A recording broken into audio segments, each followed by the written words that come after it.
Hello and welcome back. We're going to be covering the last one in this series that we're doing today, lesson 19. I am not alone in experiencing the effects of my thoughts. And sis, do you want to take that? Thank you. I am not alone in experiencing the effects of my thoughts. Lesson 19. The idea for today is obviously the reason why you're seeing does not affect you alone. You will notice that at times the ideas related to thinking precede those related to perceiving, while at other times the order is reversed. The reason is that the order does not matter. Thinking and its results are really simultaneous, for cause and effect are never separate. Whoa. Oh. You want to just help to unpack that a little bit? Yeah, I wasn't prepared to see that sentence, but I was like, that just ripples out and out and out, right? It shows So you. thought and its effect Mhm. are simultaneously, not separate. So how do we answer the one that says, well, I didn't see the effects of it for some time? Right. I don't know. Help. Yeah, I think that once the thought is there, it's the seed is in the mind, and the cause is there, and so the effect uh, is present in the mind, and you will see it. I don't know. I mean, I guess our beliefs about how we're going to see it or how long it'll take us to see it might govern our actual seeing it, but it's going to be there regardless. Well, Once that you have the cause, you have to have effect. well, just look at a mass. Let's look at the mass delusion Mm-hmm. of the idea of the body aging. All Mm, right. right. Uh, so let's look at. I have a memory of me being maybe 5 years old Mm-hmm. and meeting not meeting, but seeing an elderly great aunt. Mm-hmm. And to me, she looked around about 250 years old. I'll never forget it when I met her. I was like, because she came from, from overseas to come visit us. Uh-huh. I was like, man, she's got to be older than God, you know? Like that was the first thought. And then I remember the second thought going through this 5-year-old brain, through the ego, which was that'll be you, Mm-hmm. Mm-hmm. right? Yeah. You will also have these crippled up arthritic fingers and toes, and you will also eventually look 250 years old as well. So there it is. But Mm-hmm. it took 64 years or 60 something years in the illusion of time Right. before I began to see the effects of Right. aging. Right, because it would have to go through ego laws. But as soon as you have accepted, I am a body, you have accepted in that moment all the laws in which the ego binds that body, that you're going to be progressing along a timeline, that you're going to go through all these different phases. I love the one at 40, your eye muscles will start fatiguing, right? Oh, I didn't even know that one. But I go know. on. Yeah, look. I wasn't paying attention either, but of course, right on cue, because the collective says this is the law. If we're not vigilant for these things, we fall prey to these laws. But, and then if I'm a body, then the body's going to park it at some later date, probably when my relatives and ancestors died, probably around the same age, right? Yes. And so the law says that you will see it in time. So time seems to take the effect and prolong it under the ego's laws. But as soon as the cause, I'm a body, you get the effect, the full thing. You just may not experience it all at once. Yeah, that makes it. Yep, perfect. Thank you. So we'll go to the second paragraph. Hmm. Today, we are again emphasizing the fact that minds are joined. This is rarely a wholly welcome idea at first. This is rarely a holy welcome. Yeah, I okay. remember this too, going, what? You mean I don't have my own private mind? Oh, that was so scary. Um, This is rarely a wholly welcome idea at first, since it seems to carry with it an, an enormous sense of responsibility and may even be regarded as an invasion of privacy. Mm. I know that one, right? Yet it is a fact that there are no private thoughts. Despite your initial resistance to this idea, you will yet understand that it must be true if salvation is possible at all. And salvation must be possible because it is the will of God, right? So let's stop and just look Yeah. at that for a second.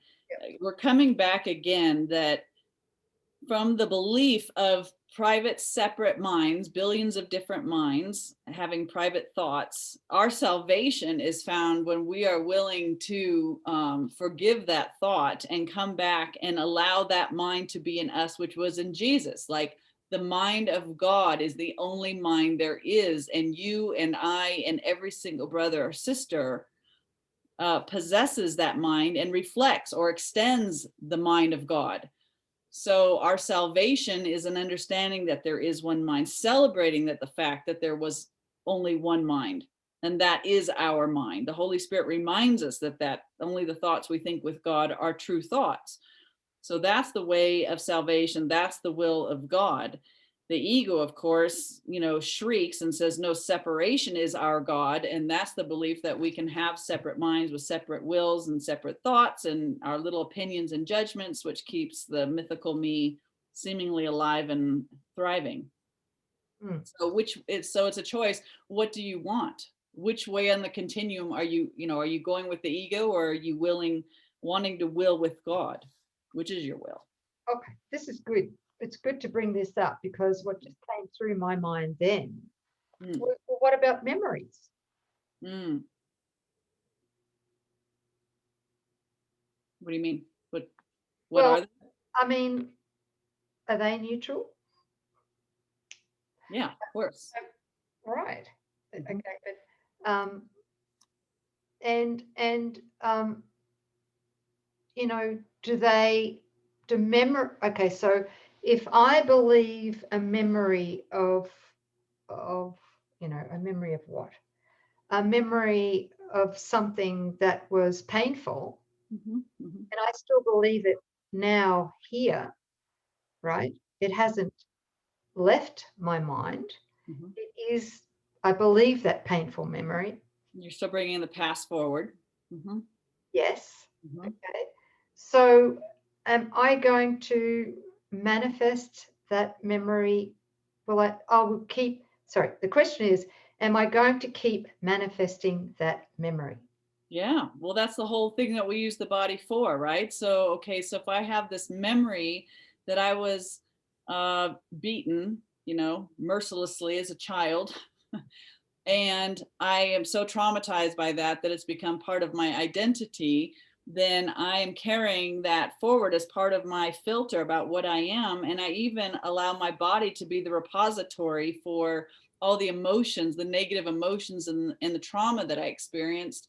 And my body becomes a billboard for perhaps have some physical side effect from that trauma, or I'm using my body as a means to shame my abuser, right? I look at me at your hand. Because of what you did to me, I suffer, and I still suffer today. I might have post-traumatic stress disorder. I don't know. But yes, we're bringing the timeline and the past memory along with us, as long as we want to make that story real. And we want to make that story real if we want to keep our brothers guilty and Mm. separate from us. That's why all past memories, especially those traumatic ones, Mm-hmm. do need to be forgiven deeply. Yeah, right. That's right. Yeah, because you're just enslaving your brother and yourself. I am not alone in experiencing the effects of my thoughts. Huh. Yeah, Okay. good point. So, paragraph 3, the minute or so of mind searching, which today's exercises require, is to be undertaken with eyes closed. The idea for today is to be repeated first. I am not alone in experiencing the effects of my thoughts. And then the mind should be carefully searched for the thoughts it contains at that time. As you consider each one, name it in terms of the central person or theme it contains, and holding it in your mind as you do so, say this: I am not alone in experiencing the effects of this thought about, and then you just fill in the blank, right? The requirement of as much indiscriminateness as possible in selecting subjects for the practice periods should be quite familiar to you by now and will no longer be repeated each day, although it will occasionally be included as a reminder. Do not forget, however, that random selection of subjects for all practice periods remains essential throughout. Lack of order in this connection will ultimately make the recognition of lack of order in miracles meaningful to you. Ooh. Ooh.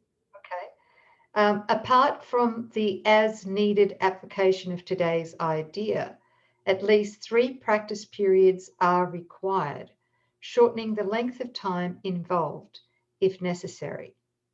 Do not attempt more than 4. Okay. Okay. Very good. So it's like broadcasting every thought that we have affects the entire sonship, as well as, and that would be also true for our forgiveness work. Yeah. Yes. Yes. That's important. It's not like I'm a individual and I'm working out my own salvation and I'm doing forgiveness of my own thoughts and I'm accepting atonement for myself.